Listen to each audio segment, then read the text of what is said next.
حضرت امیر معاویہ رضی اللہ تعالی عنہ کے وصال کے بعد آپ کے بیٹے یزید کو خلافت مل جاتی ہے۔ یزید ایک بدترین اور بدبخت شیطان تھا، شرابی تھا، زانی تھا۔ یزید کو جب خلافت ملی تو یزید سمجھ گیا کہ میری اس خلافت کو حضرت امام حسین رضی اللہ تعالی عنہ کبھی قبول نہیں کریں گے۔ اس لیے یزید نے مدینہ منورہ کے گورنر ولید بن عتبہ کو خط لکھا کہ حسین ابن علی، عبداللہ ابن عمر اور عبداللہ ابن زبیر رضی اللہ تعالی عنہ میری بیعت کو مانیں، اگر وہ بات نہ مانے تو ان پر ظلم و ستم کرنا۔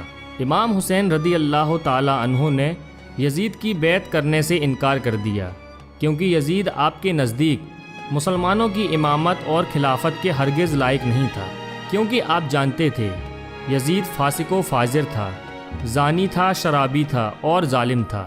امام حسین رضی اللہ تعالی عنہ مدینہ شریف چھوڑ کر مکہ شریف تشریف لے آئے۔ اب آپ کو مکہ شریف میں کوفیوں کے ڈھیر سارے خط آنے لگے۔ ان خطوں میں لکھا ہوا تھا، اے امام حسین، آپ کوفہ تشریف لے آئیے، یہاں پر یزید کا ظلم و ستم بڑھتا چلا جا رہا ہے، ہم آپ سے ہی بیعت کریں گے، یزید کی بیعت ہمیں ہرگز قبول نہیں ہے۔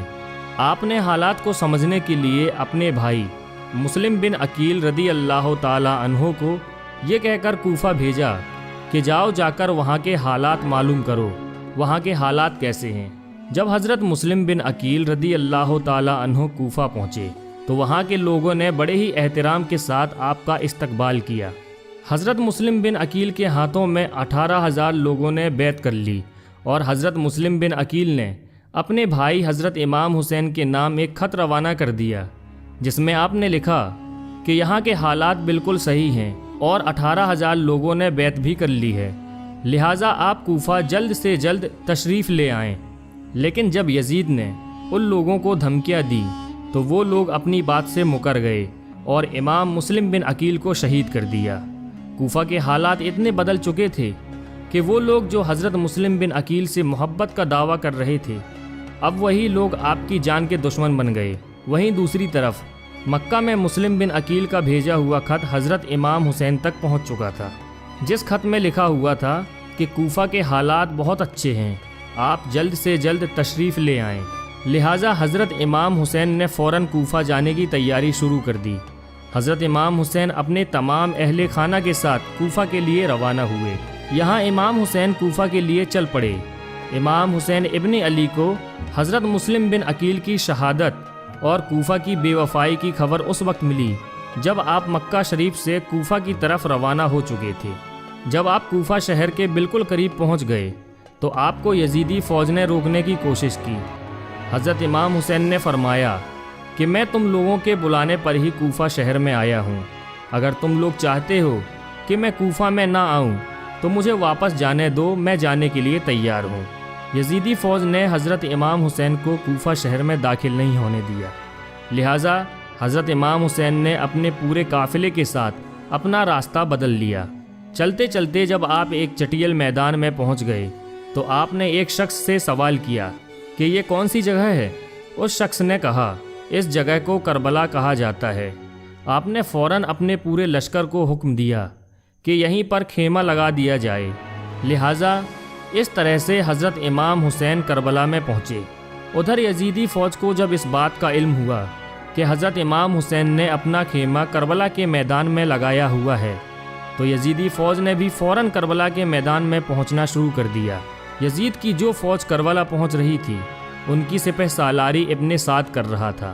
حضرت امام حسین نے ابن سعد سے کہا کہ یا تو تم مجھے یزید کے پاس لے چلو یا پھر مجھے اپنے شہر مکہ واپس جانے دو، لیکن ابن سعد نے ان دونوں باتوں میں سے کوئی بھی بات قبول نہیں کی اور وہ آپ کو بیعت کرنے پر مجبور کرتا رہا، لیکن آپ نے اس کی ایک بھی بات نہیں مانی۔ دن گزرتے گئے اور 3 محرم کا دن آ گیا۔ اب ظالم یزید نے امام حسین کے سامنے 22,000 سپاہیوں کا لشکر بھیج دیا۔ دوسری طرف حضرت امام حسین کے ساتھ 82 لوگ تھے، جس میں عورتیں اور بچے بھی شامل تھے۔ کتنی حیرت کی بات ہے کہ یزیدیوں میں امام حسین کا اتنا خوف تھا کہ جہاں امام حسین صرف 82 لوگوں کے ساتھ میدان کربلا میں تھے، جس میں عورتیں اور بچے بھی شامل تھے،